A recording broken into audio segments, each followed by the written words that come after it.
வணக்கம். நாம இனிமே பார்க்க போற டாபிக் எல்லாமே அரசியல் சம்மந்தப்பட்டதா தான் இருக்கும்.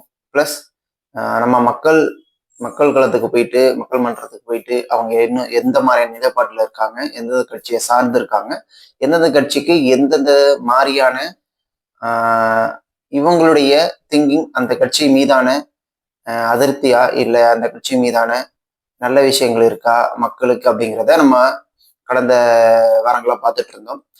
ஆனா, இப்போ நம்ம எது மாரியான விஷயங்கள அ கொண்டு போக போறோம்னா, இப்ப கடந்த வாரங்கள்ல நடந்ததுல, நம்ம ஜனநாயகன்ங்கிறது ஒரு படம். ஆனா, அது வந்து ஒரு அரசியலா ஆக்கப்பட்டு, பேசப்பட்டு வருது. இது வந்து விஜய் அவர்களுடைய கட்சியில உள்ளவங்க பேசல. ஆனா, மத்த இதர கட்சிகள் எல்லாமே பேசுறாங்க.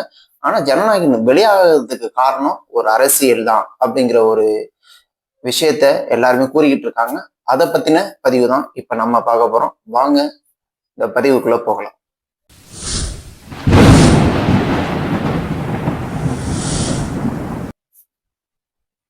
ஜனநாயகன் பொங்கல் அன்று வெளியாக இருந்த ஒரு திரைப்படம். இதுல விஜய் அவர்கள் கடைசி திரைப்படமா நடிச்சிருந்தாரு. இந்த திரைப்படத்துல கூட நிறைய அரசியல் சம்பந்தப்பட்ட வசனங்கள் வந்து அவங்க வெளியிட்ட ட்ரெய்லர்ல இருந்தது. இது எல்லா கட்சிகளாலும் கவனிக்கப்பட்ட விஷயங்களா இருந்தது.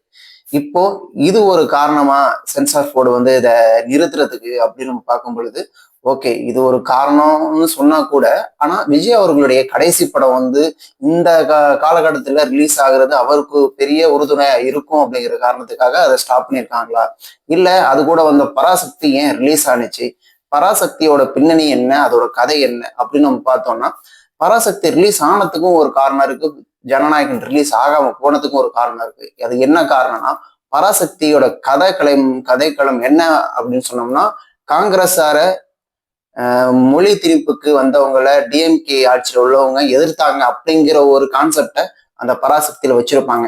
ஆனா அங்க இருந்தது வந்து காலேஜில் உள்ள தமிழ் மாணவர்கள் வந்து எதிர்த்து இருந்திருப்பாங்க அந்த ஹிந்தி எதிர்ப்புங்கிற மொழியை. ஆனா அதை அப்படியே ப்ரொஜெக்ட் பண்ணி டிஎம்கே தான் இந்த விஷயங்கள்லாம் பண்ணாங்க அப்படிங்கிற ஒரு விஷயத்த பராசக்தியில பண்ணியிருப்பாங்க.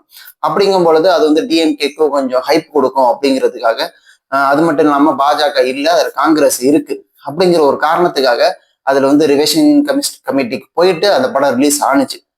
ரிவிஷன் கமிட்டி என்ன ஆச்சுன்னா, அவங்க வந்து ஸ்டாப் பண்ணாங்க. எங்களுக்கு ரிவிஷன் கமிட்டியை போடுங்கன்னு சொன்னாங்க அந்த படக்குழு. ஓகேவா? அதனால அந்த படக்குழு போனாங்க. அந்த படம் உங்களுக்கு ரிலீஸ் ஆனிச்சு.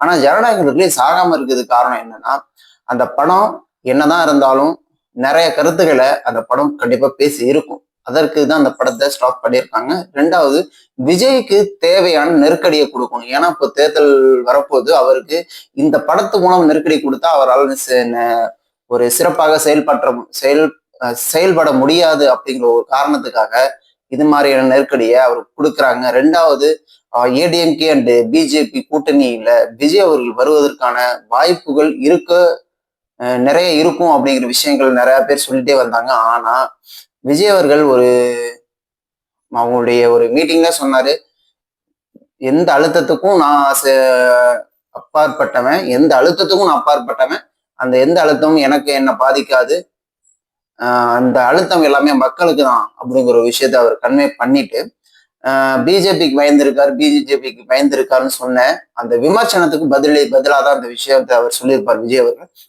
இப்ப ஜனநாயகன் என்ன நிலைமையில இருக்கு அப்படின்னு பார்த்தோம்னா, ஃபர்ஸ்ட் என்ன பண்ணாங்க, அந்த எல்லாமே கட்டெல்லாம் கொடுத்துட்டு இந்த விஷயத்த நாங்க பார்க்கணும் அப்படின்னு சொன்னதுக்கு அப்புறம் அவங்க கட்டை எல்லாம் கொடுத்துட்டு திரும்பவும் சிபிஎஃப்சிக்கு அனுப்புனாங்க.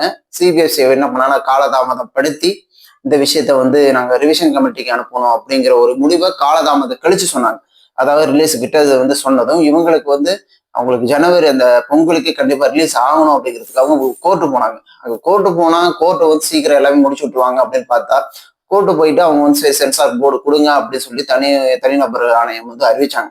ஆனா அவங்க என்ன பண்ணிட்டாங்க, திரும்பவும் சென்சார் போர்டு வந்து மேல்முறையீடு போயிட்டாங்க. மேல்முறையீடு போனதுக்கு அப்புறம் அவங்க அங்க போனவங்க என்ன பண்ணாங்க, கீழே சரியா விசாரிக்கல, நீங்க கீழே விசாரிச்சுட்டு வாங்க அப்படின்னு சொல்லி திரும்ப அனுப்பிச்சுட்டாங்க. அது இந்த ப்ராசஸ் நடக்கிறதுக்கே ஒரு 20-30 நாட்கள் ஆயிடுச்சு. அப்படிங்கும் பொழுது பொங்கலும் தாண்டி போயிடுச்சு. இப்ப என்ன ஆக போகுதுன்னா, இப்ப அவங்க வந்து திரும்பவும் உங்களை கால தாமதம் ஆயிடுச்சு, பொங்கலும் போயிடுச்சு. அப்படி இருக்கும் பொழுது எதுக்கு அவங்க கேட்ட நம்ம ரிவிஷன் கமிட்டிக்கே போயிடுவோம் அப்படிங்கிற ஒரு ப்ராசஸ். அதாவது ஃபர்ஸ்ட் ப்ராசஸ்ல ஒரு 5 பேர் படம் பார்ப்பாங்க. அது சில விஷயங்களை சொல்லுவாங்க. அதுல தேவையில்லாத நீக்கிட்டு திரும்ப கொடுப்பாங்க. ஓகேன்னா சென்சார் கிளியர் ஆகும். இப்போ ரிவிஷன் கமிட்டி என்னன்னா, அங்க 9 பேர் குழு சம்பந்தப்பட்டவங்க படம் பார்ப்பாங்க. அங்கே ஒரு மதத்தை இழிவுபடுத்துற விதமா, இல்ல உங்களுக்கு இன்டெலிஜென்ஸ் ராணுவம் சம்பந்தப்பட்ட விஷயங்கள் இருக்கு அப்படிங்கிறதுக்காக அவங்க சம்பந்தப்பட்ட சில பேர் வந்து அந்த படத்தை பார்க்க வாய்ப்பு இருக்கு. இப்ப அதை காரணமாக தான் 9 பேர் கொண்ட குழு சிபிஎஃப்சி மூலமா அவங்க ரிவிஷன் கமிட்டிக்கு இந்த படத்தை அனுப்புறதுக்காக ஜனநாயகன் படக்குழு அக்செப்ட் பண்ணியிருக்காங்க. அது மூலமா தான் அவங்க கோர்ட்ல கொடுத்த கேஸை வாபஸ் வாங்கியிருக்காங்க. இப்போ அந்த கோர்ட்ல கொடுத்த வாபஸ் வாங்கினதுக்கு காரணம் என்னன்னா, கோர்ட்ல கொடுத்த கேஸ் காரணம் என்ன, பொங்கலுக்கு ரிலீஸ் ஆகும்னு சொல்லி. இப்போ பொங்கலுக்கு ரிலீஸ் ஆகாம தெரிஞ்சு போச்சு.